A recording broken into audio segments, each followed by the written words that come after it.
On the Day of Judgment, a person will come with nothing.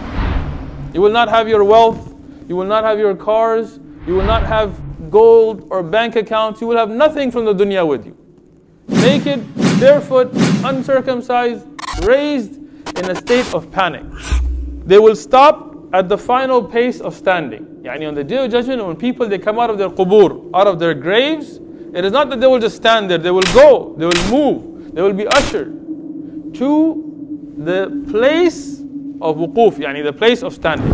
And they will stand there until our Nabi Muhammad sallallahu alayhi wasallam, he intercedes for them. They will be raised, and this is reported in the hadith of Sahal ibn Sa'ad radiyallahu anhu, who said that Rasulullah sallallahu alayhi wasallam said that the people will be gathered on the day of resurrection on reddish white land, like a pure loaf of bread made from pure fine flour. Sahal, or one of the Sahaba, he said, it will have no landmarks for anyone to make use of. Yani, nobody will be able to know where they are going.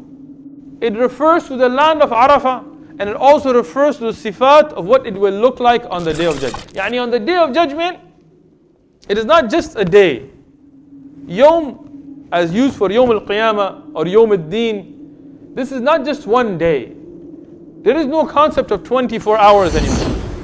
And that's why you will find, as the ulama of tafsir and ulama of aqidah have explained, that the Day of Judgment has segments. And yawm here does not mean 24 hours.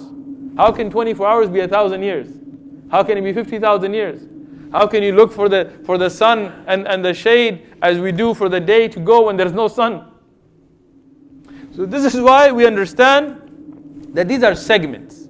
A segment that is 50,000 years, a segment that is 1,000 years, and the whole of the hisab and the people going and being judged and entering Jannah, wallahu alam how much that whole thing is.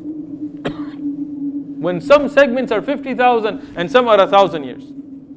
But we know it is stressful. But the beginning will be when people will be raised, and there'll be people, as we mentioned in the Sahih Hadith, that are drowning in their own sweat.